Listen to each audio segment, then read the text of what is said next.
Good evening friends.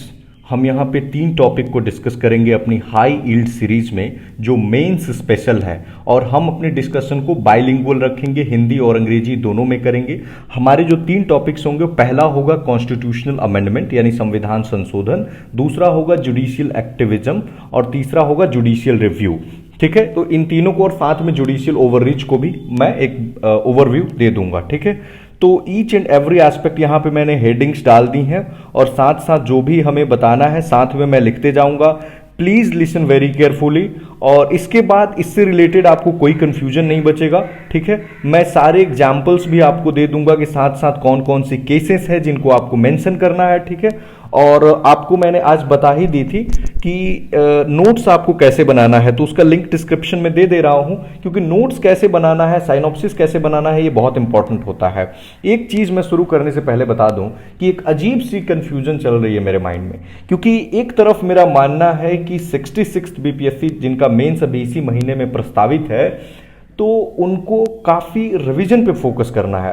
But दूसरी तरफ आप सभी की तरफ से मैं देख रहा हूं कि मैसेज बहुत ज्यादा आ रहे हैं कि आप प्लीज ज्यादा से ज्यादा टॉपिक्स को, एटलीस्ट पेपर 2 के टॉपिक्स को करा दीजिए या पॉलिटी आईआर के टॉपिक्स को करा दीजिए।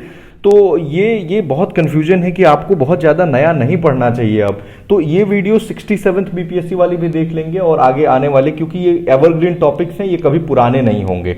ठीक है, बट 66 वालों से मेरा एक सलाह है कि आप बहुत ज़्यादा नया नहीं पढ़ेंगे या रिविजन के तौर पे इसे अपनी स्पीड बढ़ा करके देखेंगे। ठीक है, चलिए हम शुरू करते हैं। सबसे पहला है कि संविधान संशोधन यानी कि कॉन्स्टिट्यूशनल अमेंडमेंट। तो अगर आप बात करेंगे ना, तो मीनिंग क्या है। जब संविधान बनाया जा रहा था तो उस समय संविधान निर्माताओं के मन में ऐसी जरूरत महसूस हुई कि हम रिजिड संविधान नहीं बनाएंगे और ना ही हम बहुत इजी बनाएंगे। जैसे अगर आप ब्रिटेन का संविधान देखेंगे तो बहुत ही आसान है, वहां पार्लियामेंट बहुत ही पावरफुल है और उसको चेंज करना काफी आसान है। कहा जाता है कि ब्रिटिश पार्लियामेंट कुछ भी कर सकती है, एक लड़का को लड़की बनाना और लड़की को लड़का बनाना छोड़ करके, ऐसा एक कमेंटेटर का था। तो इससे आप समझ सकते हैं कितना इजी है।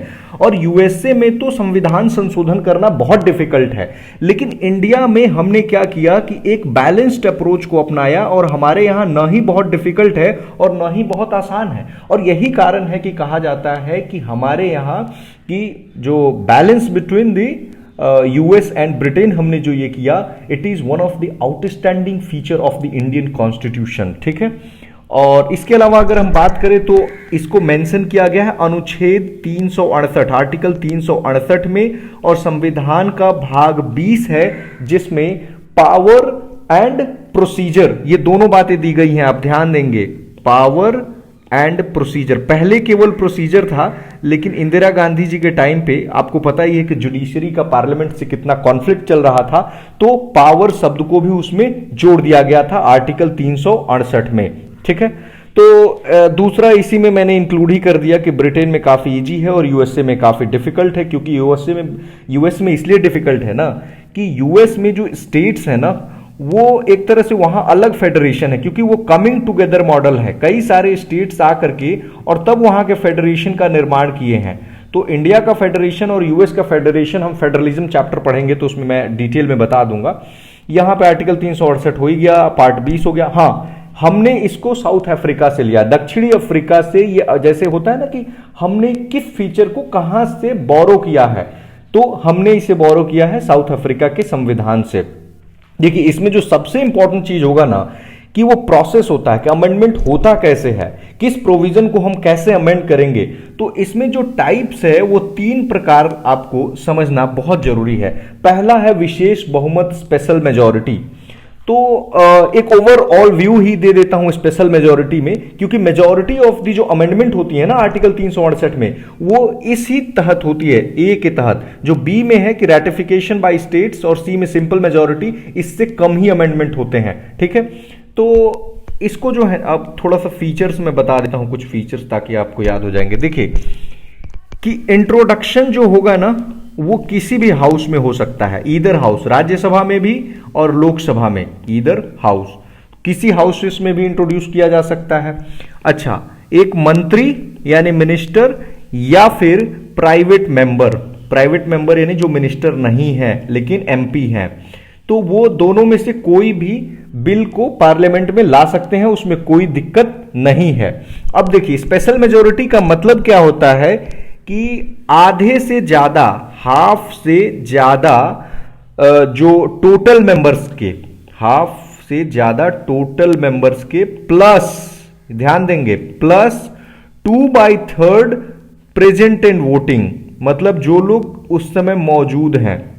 ठीक है, जैसे 545 है तो 545 का आधा कीजिए, कम से कम उतने मेंबर्स होने चाहिए, उसके साथ साथ जितने लोग मौजूद हैं उसका 2/3। ठीक है, और आपको एक और चीज याद रखनी चाहिए कि 24वां जो अमेंडमेंट हुआ था ना, तो कॉन्स्टिट्यूशनल अमेंडमेंट एक्ट, तो इसके तहत राष्ट्रपति को, जो प्रेसिडेंट हैं, ये अपनी एसेंट इनकी कंपलसरी कर दिया गया था कि आपको करना ही करना है, ना ही आप लौटा सकते हैं और ना ही पेंडिंग रख सकते हैं, जैसे ही आपके पास जाएगा आपको इस पे साइन करना है। अब बात आएगी, उदाहरण कुछ देख लेते हैं कि कौन से वो मतलब प्रोविजंस हैं जिसको इसके तहत किया जाता है।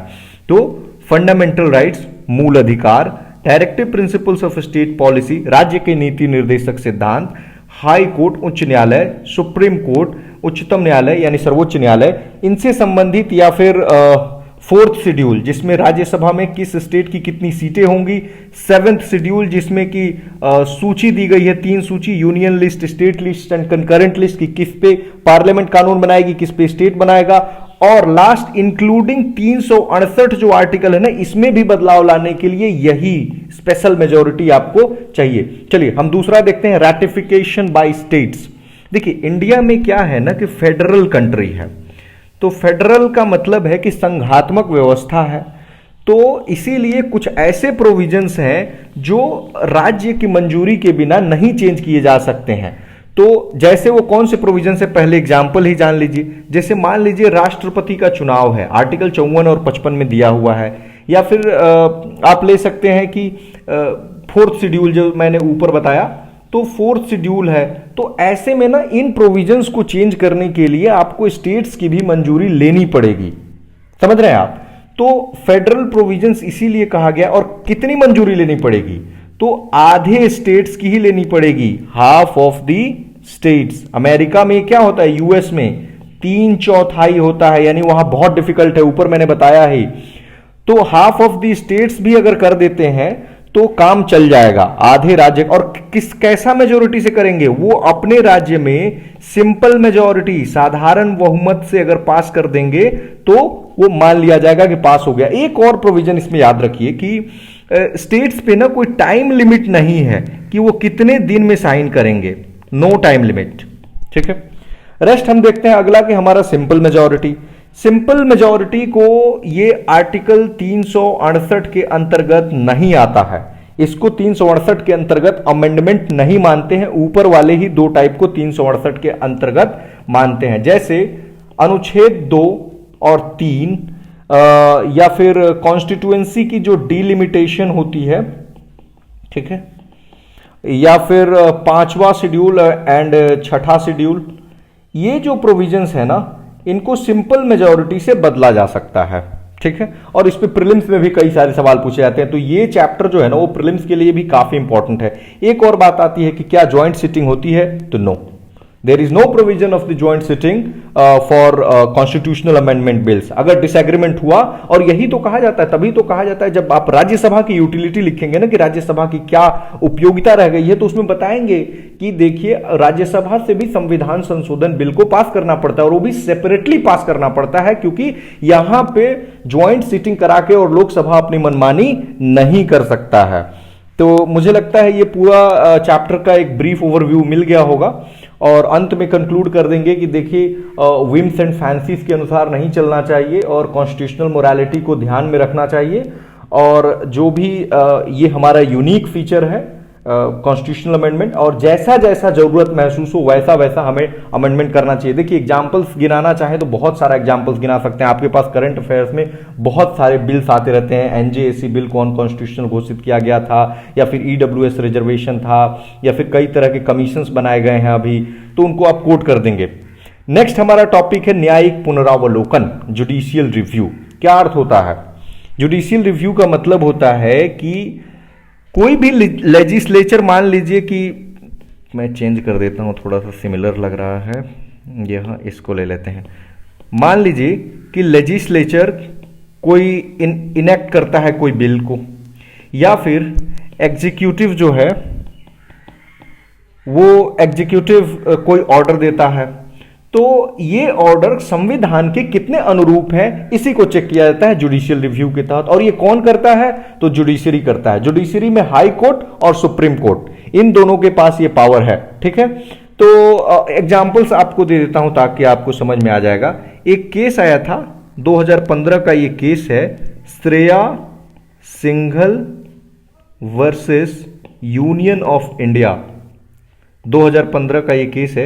इसमें जो आईटी एक्ट था ना, तो आईटी एक्ट के सेक्शन 66A था, जिसमें सुप्रीम कोर्ट ने कहा था, इसको अनकॉन्स्टिट्यूशनल घोषित कर दिया था। कहा था कि ये जो है आर्टिकल 19(1)A का जो freedom of speech and expression है, तो ये उसको वायलेट कर रहा है। ठीक है, तो इस केस को आप मेंशन कर देंगे।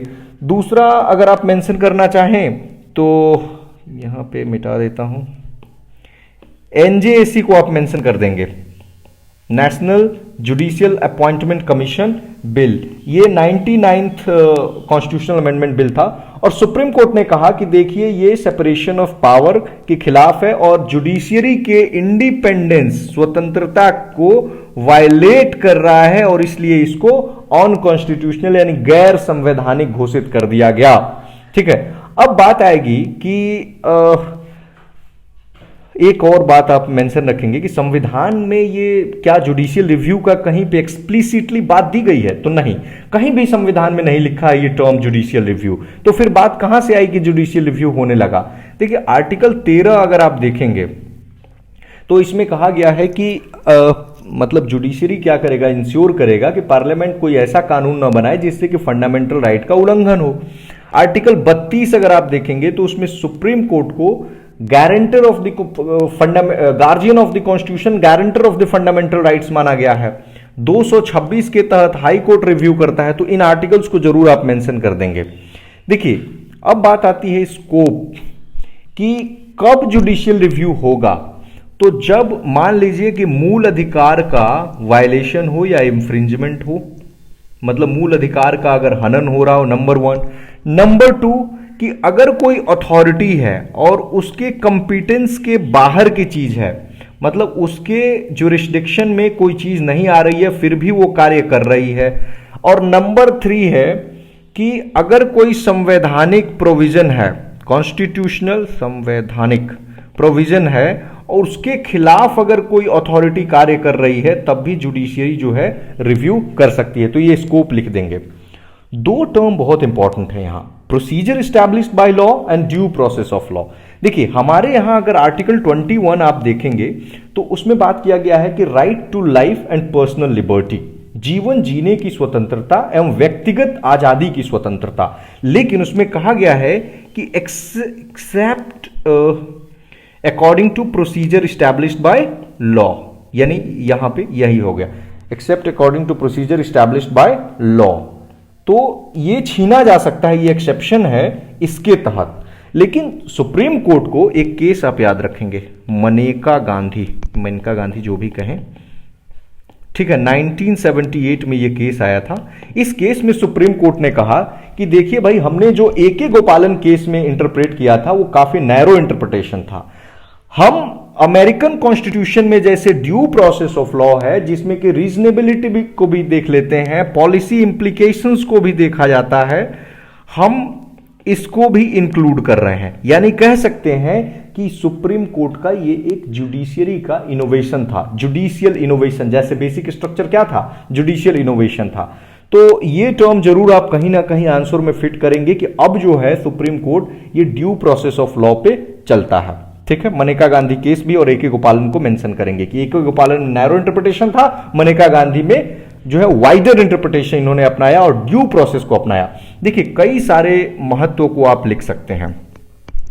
पहला महत्व तो ये दिखता है कि क्या अगर मतलब जो न्यायिक पुनरावलोकन है इसकी क्या इंपॉर्टेंस है कि संविधान सुप्रीम है, ये दिखाता है ये कि संविधान सुप्रीम है, कोई ना ही एग्जीक्यूटिव है और ना ही लेजिस्लेचर है। दूसरा, मूल अधिकार यानी फंडामेंटल राइट्स को ये प्रोटेक्ट करता है, क्योंकि Supreme Court is guarantor as well as the guardian of the constitution.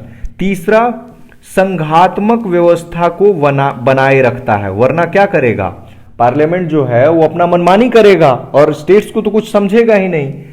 उसके बाद है कि चेक्स एंड बैलेंस, या कह लें कि सेपरेशन ऑफ पावर को मेंटेन रखेगा, यानी तीनों जो ऑर्गन्स हैं, जुडिशरी, एग्जीक्यूटिव, लेजिस्लेचर, वो अपने अपने डोमेन में कार्य करते रहेंगे। रूल ऑफ लॉ, कानून के नियम को बरकरार रखेगा, वही आप कॉन्स्टिट्यूशनलिज्म से इसको जोड़ सकते हैं। उसके बाद आप बताइए कि लिमिटेड गवर्नमेंट जो है ना, वो कॉन्स्टिट्यूशनल गवर्नमेंट की एक निशानी होती है, and this is called the corner stone of constitutionalism. मतलब गवर्नमेंट लिमिटेड होनी चाहिए, नहीं तो ऑथोरिटेरियन रिजीम हो जाएगी ना, फिर तो लोगों की जो लिबर्टी है वो कंप्लीटली छिन जाएगी। फिर आप बताइए कि जो एग्जीक्यूटिव और लेजिस्लेचर की जो एक्ट्स है ना, उसको एक लेजिटिमेसी मिल जाती है। जैसे अगर आपने पॉलिटिकल साइंस पढ़ा होगा तो उसमें जेएस मिल पढ़ते हैं, तो जेएस मिल ने कहा कि हर व्यक्ति को फ्रीडम ऑफ एक्सप्रेशन होना चाहिए, कि वो अपनी बातों को कह सके, क्योंकि इससे क्या होगा, अगर वो व्यक्ति गलत साबित हो गया तो क्या होगा, वो सही चीज अपना लेगा, और अगर वो सही साबित हो गया तो सही चीज और मजबूत होगी। तो वही होगा कि अगर जुडिशियल रिव्यू किया गया और ये पाया गया कि जो एग्जीक्यूटिव या लेजिस्लेचर जो कार्य कर रहे हैं वो सही है, तो उनको और लेजिटिमेसी मिल जाएगी। ठीक है, और ये है कि रिस्पॉन्सिबल वे में जो है बिहेव करेंगे जो दो अदर ऑर्गन्स है, एग्जीक्यूटिव एंड लेजिस्लेचर, उनको पता होगा कि अगर हम गलत करेंगे तो जुडिशियल रिव्यू हो जाएगा। कंक्लूजन में आप यही लिख देंगे कि इंडिया ने काफ़ी फाइन बैलेंस रखा है किस चीज़ के बीच में, तो जुडिशियल सुप्रीमेसी जो कि अमेरिका में है, judicial supremacy, and parliamentary sovereignty जो ब्रिटेन में है। तो इंडिया ने दोनों में से किसी को नहीं अपनाया है, बल्कि इसके एक फाइन बैलेंस को अपनाया है। और इसके साथ अगर चाहें तो थोड़ा सा लिख सकते हैं कि मोरल रिस्पॉन्सिबिलिटी पे ध्यान देना चाहिए, मतलब ये कोर्ट का मोरल रिस्पॉन्सिबिलिटी है कि वो इन चीज़ों को इंश्योर करे, लोग इस पे काफ़ी। और एक और लिख देंगे कि सैक्रेड कॉन्स्टिट्यूशनल ड्यूटीज़ भी हैं कोर्ट्स के, कि जुडिशियल रिव्यू करे। ठीक है, इतनी बातें आप लिख देंगे, आपका काम हो जाएगा। अब नेक्स्ट लास्ट हमारा टॉपिक जो बचता है, थोड़ा सा ये ले लेते हैं। ठीक है, लास्ट हमारा टॉपिक है आज का कि न्यायिक सक्रियता यानी कि जुडिशियल एक्टिविज्म।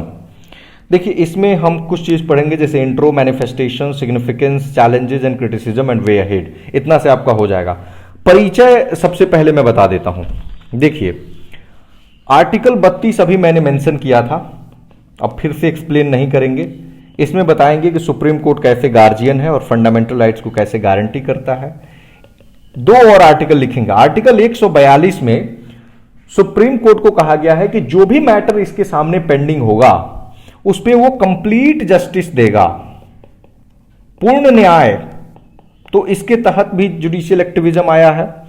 फिर आर्टिकल 144, इसमें कहा गया कि जितने भी भारत में अथॉरिटीज हैं, चाहे वो सिविल नेचर की हो या फिर जुडिशियल नेचर की हो, वो सारे लोग सुप्रीम कोर्ट को एड करेंगे, यानी सहायता करेंगे इस मतलब कार्यों में। ठीक है, तो इन 3 आर्टिकल्स को आप परिचय में जरूर मेंशन करेंगे। देखिए, आप पहले तो बता ही दें, इसका मीनिंग ही बता दें कि एक्टिविज्म का मतलब क्या होता है।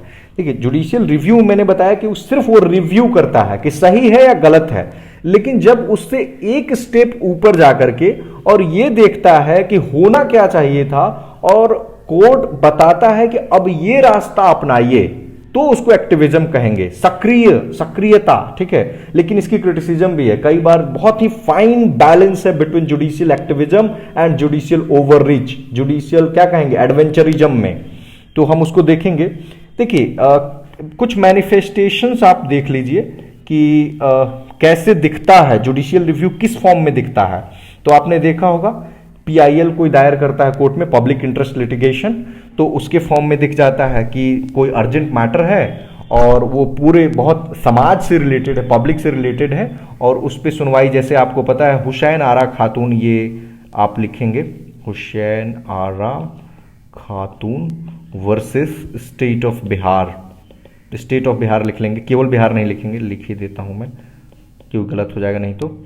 इसमें स्पीडी ट्रायल पे ये बात थी। आर्टिकल 21 में कहा गया है कि राइट टू लाइफ में केवल सुप्रीम कोर्ट ने कहा है कि ये नहीं है केवल जीवन जिएगा व्यक्ति, एनिमल एग्जिस्टेंस नहीं होगा, स्पीडी ट्रायल उसका पार्ट होगा। और ये आर्टिकल 21 में सुप्रीम कोर्ट ने माना भी है और कहा कि एक अगर कोई व्यक्ति जो सजा काटने वाला है, अगर डिटेंशन उसका किया गया है तो स्पीडी ट्रायल उसका हक है। हुसैन आरा खातून केस में ये बात कही गई। तो पीआईएल आप Sunil Batra versus Delhi administration, MC Mehta case, बहुत सारे केसेस हैं, आप मेंशन कर सकते हैं। दूसरा हमारा है कि यहां लिख देता हूं मैं, ड्यू प्रोसेस।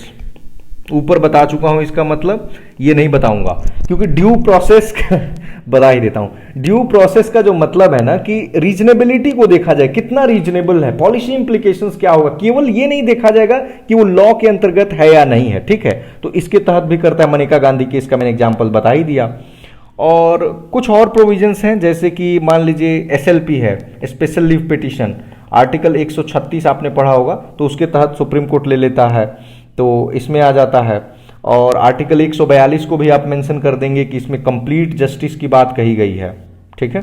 तो ऐसे इसका मैनिफेस्टेशन दिखता है। सबसे इंपॉर्टेंट है कि इसका महत्व क्या है, ठीक है। देखिए महत्व में जब आप देखेंगे ना तो कई सारा महत्व है। जो एग्जीक्यूटिव है वो कई बार एडवेंचरिज्म में चला जाता है, एडवेंचरिज्म, क्योंकि अगर बहुत पावरफुल सरकार हुई ना कोई तो वो जो मन करेगा वो करने लगेगा। और तभी जो है वो केशवानंद का केस आया था और उसमें देखा कितना फाइन बैलेंस को मेंटेन किया गया कि ठीक है आपको जो करना है करिए, पार्लियामेंट या एग्जीक्यूटिव, लेकिन आप बेसिक स्ट्रक्चर, मूल ढांचा को चेंज नहीं करेंगे। दूसरा, फंडामेंटल राइट्स का गारंटर और गार्जियन ऑफ द कॉन्स्टिट्यूशन, ये जो रोल सुप्रीम कोर्ट का है ये मेंटेन रहता है। और यहां पे आप मनेका गांधी केस को और ड्यू प्रोसेस को, मैं कीवर्ड्स लिख रहा हूं केवल, ड्यू प्रोसेस को, आर्टिकल 21 को मेंशन कर देंगे। इसके बाद आप बताएंगे कि देखिए इससे क्या है ना कि सामाजिक सुधार भी हो रहे हैं, social reform, transformative social reform आप लिख दीजिए, बेटर टर्म है। तो ये हो रहा है। जैसे अगर एग्जांपल्स दिया जाए तो आईपीसी का सेक्शन 377 आपको याद होगा, एलजीबीटी, लेस्बियन, गे, बाइसेक्सुअल, ट्रांसजेंडर, तो इनके लिए सुप्रीम कोर्ट ने डीक्रिमिनलाइज किया था इसको। फिर ट्रिपल तलाक में जो है इंस्टेंट ट्रिपल तलाक इसको कहते हैं तलाक ए बिदात, ठीक है। तो तलाक ए बिदात है तो इसको सुप्रीम कोर्ट 2017 की आप इसमें जजमेंट को लिख देंगे, सायरा बानो केस, सायरा बानो। देखिए कुछ एग्जांपल्स में दे ही दे रहा हूं। फिर एडल्ट्री वाला केस आप मेंशन कर देंगे जो सेक्शन 497 है आईपीसी का, कैसे इसको डीक्रिमिनलाइज कर दिया गया। पहले ये क्रिमिनल ऑफेंस था, अब इसको सिविल ऑफेंस बना दिया गया है, ठीक है। तो अगला महत्व ये है कि एक वैक्यूम क्रिएट हुआ था, वैक्यूम क्रिएट हो जाता है कई बार, तो उस वैक्यूम को जुडिशरी भर देता है। जैसे कि सीएनजी जो दिल्ली में इंट्रोड्यूस किया गया, ये सुप्रीम कोर्ट के आदेश पे किया गया क्योंकि बहुत ज्यादा पोल्यूशन हो रहा था। सोचिए अगर न इंट्रोड्यूस किया हो गया तो दिल्ली जो है अभी गैस चैम्बर कहा जाता है, उस समय क्या हालत हुई होती। संविधान एक इवॉल्विंग डॉक्यूमेंट है तो इस पे रिजिडिटी तो नहीं ही इन्फोर्स होना चाहिए। और एग्जाम्पल के तौर पे आप केएस पुट्टास्वामी जजमेंट इसको मेंशन करेंगे। इसमें राइट टू प्राइवेसी की बात कही गई है, निजता का अधिकार, ठीक है। और क्या दे सकते हैं इसमें, एक और बात आप लिख सकते हैं कि देखिए सुप्रीम कोर्ट जो है ना या कोर्ट कोई भी, उसको लोग लास्ट रिफ्यूज के तौर पे देखते हैं। अगर किसी के साथ इनजस्टिस हो रहा है तो वो कहां जाएगा, और तभी तो पीआईएल दाखिल होता है। कई लोग जो पीआईएल, उनको पता ही नहीं है कैसे जस्टिस को एक्सेस करना है, तो फिर पीआईएल के थ्रू ही होगा। देखिए लेकिन कुछ चुनौतियां भी हैं, चैलेंजेज हैं, क्रिटिसिज्म है, कि क्रिटिसिज्म को हम देख लेते हैं। नंबर 1, पहले तो बहुत ही हाई अनप्रिडिक्टेबिलिटी है, मतलब पता ही नहीं है, जजेज अपनी पर्सनल ओपिनियन देते हैं और खुद की जजमेंट्स को चेंज कर देते हैं। अगर एग्जांपल दूं तो 2009 में दिल्ली हाई कोर्ट ने नाज फाउंडेशन केस हुआ था, तो उसमें सेक्शन 377 पे तो दिल्ली हाई कोर्ट ने इसको डीक्रिमिनलाइज किया, जबकि 2013 में अगर आप देखेंगे तो सुरेश कौशल केस एक आया था, सुरेश कौशल, तो इसमें सुप्रीम कोर्ट ने क्या कह दिया कि उलट दिया 2009 के जो जजमेंट थे हाई कोर्ट की ना, नाज फाउंडेशन की, तो उसको सुरेश कौशल केस में उलट दिया। तो हाई क्या कहेंगे आप, अनप्रिडिक्टेबिलिटी है। दूसरा अगर आप देखेंगे कि एक तरह से कह लेंगे कि जजेस के पास ना एक्सपर्टीज की कमी होती है, उनको कैसे वो डिसाइड करेंगे, जो एग्जीक्यूटिव का डोमेन है या फिर लेजिस्लेचर का डोमेन है, तो उनके पास एक एक्सपर्टीज की कमी है। और ना सिर्फ एक्सपर्टीज की कमी है, उनके पास संसाधनों की भी कमी है। जुडिशियल इंफ्रास्ट्रक्चर तो देश में बहुत ही पुअर है। अगर पता नहीं आप लोग विजिट किए हैं या नहीं कोर्ट को, किसी आप कोर्ट विजिट करेंगे तो आपको पता लग जाएगा। और जजेज की मैंने बता ही दिया कि ये पर्सनल ओपिनियन पे बहुत ज़्यादा आधारित होता है। कई बार किसी जज को कोई चीज़ अच्छी लगती है, कोई चीज़ को किसी जज को अच्छी नहीं लग सकती है। और एक और चीज़ आप अनप्रिडिक्टेबिलिटी में ही चाहें तो मेंशन कर सकते हैं कि MC Mehta case, MC Mehta के नाम पे वैसे कई सारे केसेस हैं, बट एमसी मेहता का वर्सेस यूनियन ऑफ इंडिया 2018 में एक केस था। इसमें सुप्रीम कोर्ट ने क्या किया, बोला कि मार्च 2020 के बाद केवल BS6 जो स्टैंडर्ड की गाड़ियां होंगी वही रन करेंगी। तो देखिए कितना अनप्रिडिक्टेबिलिटी हो जाएगा, रिकैलिब्रेट करना पड़ता है इंडस्ट्रीज को, फिर कॉस्ट बहुत ज़्यादा बढ़ जाता है, तो थोड़ा सा पॉलिसी अनसर्टेनिटी क्रिएट हो जाती है इससे। और इसके बाद एक और चीज़ लिख देंगे कि सेपरेशन ऑफ पावर का ये उल्लंघन है, ठीक है, ये आप लिख सकते हैं। जैसे आप एग्जाम्पल के तौर पे विशाखा गाइडलाइन को लिख सकते हैं, हालांकि इसको पॉजिटिव में भी लिखा जा सकता है क्योंकि इट फील्ड, इसको पॉजिटिव में ही लिखिएगा तो ज़्यादा फायदा होगा। प्रकाश सिंह केस को भी आप मेंशन कर सकते हैं, ये पुलिस रिफॉर्म पे था और ये था sexual harassment of women at work place, ठीक है। तो इतनी ही देखिए, इसमें विशाखा को मेरे समझ से ना पॉजिटिव में ही लिखिए और प्रकाश सिंह को यहाँ पे मुझे लगता है ना आपको मेंशन करना चाहिए कि सेपरेशन ऑफ पावर कैसे वायलेट करता है, कि दिवाली की टाइमिंग को डिसाइड करने लगता है सुप्रीम कोर्ट की। दिवाली में जो टाइमिंग होगी फायर क्रैकर्स को बैन करने की, पटाखे कब छोड़े जाएंगे, इसने क्या किया, ग्रीन केवल पटाखे बोला कि छोड़े जाएंगे, या फिर नेशनल एंथम, सिनेमा हॉल में नेशनल एंथम के समय आपको खड़ा होना पड़ेगा, शुरू में ही बजाया जाएगा जैसे ही सिनेमा हॉल शुरू होगा, या NH से 500 मीटर की दूरी पे शराब नहीं बिकेगी। तो इसको आप जो है यहाँ पे गिना सकते हैं, ठीक है। तो वे अहेड में आप क्या गिनाएंगे, देखिए वे अहेड में आप कहेंगे कि बहुत ही फाइन लाइन है, या कह लें कि थिन लाइन है, बहुत पतला लाइन है जुडिशियल एक्टिविज्म और जुडिशियल एडवेंचरिज्म, या ओवररिच कह लें, एडवेंचरिज्म कह लीजिए या फिर ओवररिच। तो इसके बीच बहुत ही फाइन लाइन है और इसको जुडिशियरी को मेंटेन करना चाहिए और कोशिश करनी चाहिए कि जुडिशियल रिव्यू जो है वो जुडिशियल एडवेंचरिज्म में ना बदले, और संविधान का जो बेसिक स्ट्रक्चर सुप्रीम कोर्ट बताया है वो खुद भी जो है वो इसको पालन करे। और अगर हो सके तो एक लिस्ट दे ही दी जाए, इंडिकेटिव लिस्ट एटलीस्ट, ताकि पता लगे कि वो कौन सी चीजें हैं जिस पे पार्लियामेंट जो है बिना काम का अपना समय व्यर्थ ना करे। और साथ साथ 2007 में ना सुप्रीम कोर्ट ने गाइडलाइंस जारी की थी हाई कोर्ट्स के लिए भी, और इवन जो जजेस हैं उनके लिए भी अपने, कि कैसे जो है आपको जस्टिस इंश्योर करना है और जुडिशियल ओवररीच भी नहीं करनी है, तो वो खुद पालन करे उसका। मुझे लगता है हमने 3 टॉपिक काफी डिटेल में कवर किया है, और इसके बाद आप लोग मैं कोशिश करूंगा कुछ और टॉपिक्स कवर करने की, but please 66th BPSC mains के लोग आप लोग ज्यादा से ज्यादा रिवीजन पे फोकस करें और इस वीडियो को इंटू 2 या इंटू 1.5 पे सुने, क्योंकि आपके पास बहुत ही कम टाइम है। आप ज्यादा से ज्यादा मटेरियल को हॉन्ट ना करें, सर्च ना करें। Thank you very much.